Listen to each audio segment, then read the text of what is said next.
أهلا وسهلا. بالنسبة للجالية الصومالية القادمة من المملكة العربية السعودية، أو خلينا نقول على بلاطة مواليد السعودية، بسبب سوء الأوضاع اللي عندكم. بالنسبة للوضع الحالي في المملكة العربية السعودية، كثير عوائل قررت تأخذ قرار حاسم، وهو أخذ الخروج النهائي والقدوم إلى الصومال لأول مرة. لذلك القادمين وخصوصا مواليد السعودية في نصائح حقولها لكم، أو كلام حبي ناخذ أخذ وعطا والخاص مفتوح. وحنبدأ في البداية نصيحة من قلبي، وهذا اللي أنا عشته، وحنقول لكم تجربتي أنا. لما تجي على بلد، سواء كان الصومال أو أي بلد ثاني في العالم، لا تأخذ بكلام الناس، بحيث لما تسمع كلام كثير وتعبي دماغك أوكي وتيجي للبلد وأنت أوريدي مقيد بكلام الناس اللي انقلك، لا، حتضيع على نفسك فرصة الاستكشاف، فرصة انك تتعرف على بلدك بالطريقة اللي انت حابها، تكتشف كما هي مو كمان. لأنه فعليا أعرف ناس كثير سمعوا الكلام، ناس وقيدوا نفسهم لما جوا الصومال، قعدوا يمكن 6 شهور في بيوتهم، بعدين لما بدأوا يطلعوا بدأوا يعني كيف فهم، بدأوا يواجهوا هذا الخوف ويكسروا حاجز الخوف أو حاجز الكلام اللي انقال لهم ورضي قيدهم.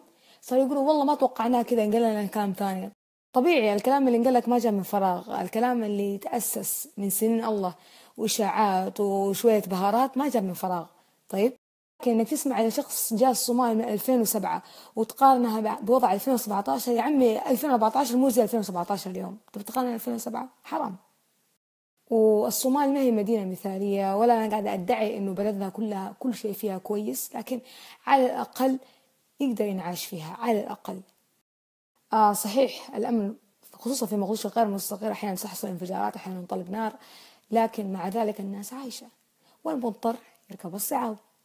أهم نصيحة لمواليد السعودية، أنا أعرف لما تيجي بلد غريب، يعني صح إنه بلدك بس يعتبر غريب بحكم إنك أنت ما ولدت فيه ولا تربيت فيه ولا تعرف عنه أي حاجة.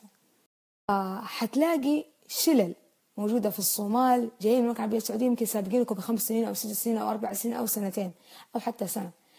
طيب، فلنفترض أن أنت كنت إنسان في المملكة العربية السعودية أو في جدة، وين ما كنت في الرياض في الشرقية، كنت إنسان عندك أهداف ومبادئ معينة متمسك بها. فبمجرد قدومك للصومال وتشوف هذه الشلة تنبسط إنه أوه الحمد لله في ناس زيي تفهم علي، لكن في النهاية تكتشف إنه جوهم غير عن جوك. أكثر الشلة العيال العصير في مقدشو، الغالبية أنا ما بتكلم عن كل، الغالبية صار الهم كيف نعيش اليوم، فقط ناكل ونشرب نفيل وخلاص. الله، تلاقي الشلة كلها قاعدة تتعاطى الخراب، شوي شوي هو يصير زيهم، إنه يماشيهم 24 ساعة، فيصير شيء عادي بالنسبة له، ويصير هو يمارس نفس الشيء. انقهر إنه شخص كان عنده أهداف ومبادئ معينة، بس لمجرد قدومه للصومال ومحاكاته لهذه الشلل خرب الشخص. طيب ليه أنت ما أنت مضطر؟ اللي يقهرك إنه كل السبب الريزن إنه طيب إحنا في الصومال. طب إيش يعني إحنا في الصومال؟ يعني أنت ما حد قال لك دمر نفسك عشانك في الصومال، ناس كثير طلعت من الصومال وصلت العالم. كمان أوجه الخراب أو طرق الخراب في الصومال أسهل من الدول الثانية، فتلاقيه كان مثلا في السعودية يدخن بالدس، يحشش بالدس، يجي الصومال لا، علنا حبيبي، مو أحد ولا همه المجتمع اللي هو فيه، بحكم إنه يا أخي السبب، يا أخي وريات، يا أخي إيش نستفيد، يا أخي مع نفسهم، يا أخي همج، يا أخي. طيب يا حبيبي، أنت أصلا لدرجة في الأماكن العامة صار فئة معينة، أنا ما بتكلم عن الكل، فئة صار يعني خلاص الكل يعرفهم، خلاص معروفين بحاجة إنه تضحك وتطقطق. السعودية يحترم نفسه في الأماكن العامة، يسوي برستيج، يجي الصومالي يخربها، خلاص عارف كيف، يضحك ويعلي صوته ويسب في هذا علنا ويسب البلد باللغة العربية، إيش بأمها، أي احترام للمجتمع اللي هو عايش فيه. والسبب هنا الصومال، خلاص كلمة الصومال صارت كلمة تستخدم لأي شيء بديء، وهذا الغلط الكبير. مع المناطق الثانية في الصومال، يعني هرقيس أحس غير تماما عن مقدشو. اللي موجود في مقدشو هذا اللي صار فيه فئة خربت على الكل بصراحة، وخلت سمعتنا للأسف. الله أعطاك فرصة تولد في مكان ثاني وتتربى وما عشت أيام الحرب، فأنت المفروض تكون من أوائل الناس اللي يعملوا خير في البلد، مو يسوي الشر.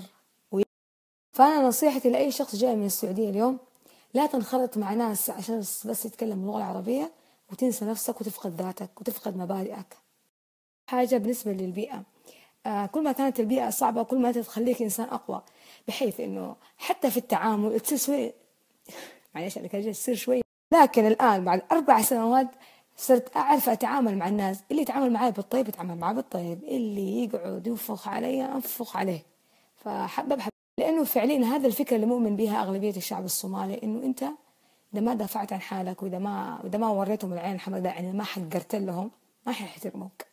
مو استحقار ولا إنه يعني تعامل سيء معاك، لكن هكذا يتعامل هنا أفريقيا، لازم تحقر، لازم تتعامل بهالطريقة عشان تعيش. في بعض النصائح أنا ما أقدر أقول لكم إياها حرفيا أو أنقل لكم إياها فقط كذا عن طريق السناب شات، لازم تعيشوا وتشوفوا وتتعلموا، لأنه في حاجات تتعلم بالممارسة. أقصد كلام الناس السلبي اللي يقول لك رايح الصومال، محاك الدولة الصومالية كذا، قاعد يسوي الكبارية بالسن، خصوصا الخالات أو صحبات أمي، صومالي مآنسة، محاك الدولة الصومالية. طيب أنت منطقة ثانية اللي تقول لك صومالي وفا أنت وضن كينا خير وبوليه يا الله، واقي سياد بلا واقي مدبر، وهو قاعد في السعودية. طب تعال تعال طب عيش شوف. طيب فأنا كانوا يقهرون الناس اللي جدا سلبيين ومحطمين، والناس اللي مرة إيجابيين يحسوك كأن الصومال هي مدينة فاضلة، وهو تلاقيه 25 سنة ما طبها. باختصار حتعرفوا على الصومال أكثر. يمكن أنا اللي أصور لكم دائما الإيجابيات، بس حتشوفوا السلبيات أنتم بعينكم.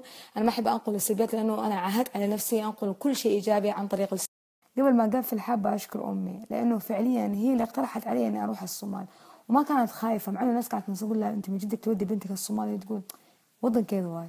قد ما الناس كانت تخوفها إلا كانت تقول وطن كذا واي، ما كانت تخاف، حتى ما كانت تقول لا تطلعي، لا تسوي، لا تفعلي، لا تروحي المكان الفلاني، بالعكس تقول روحي اكتشفي. اليوم الحمد لله جدا مبسوطة مني تعلمت اللغة الصومالية، وصرت أتكلم معها بالصومالي بطريقة متقنة. فكانت تقول لي، صارت تقول لي ويا أرق عادي نقطة.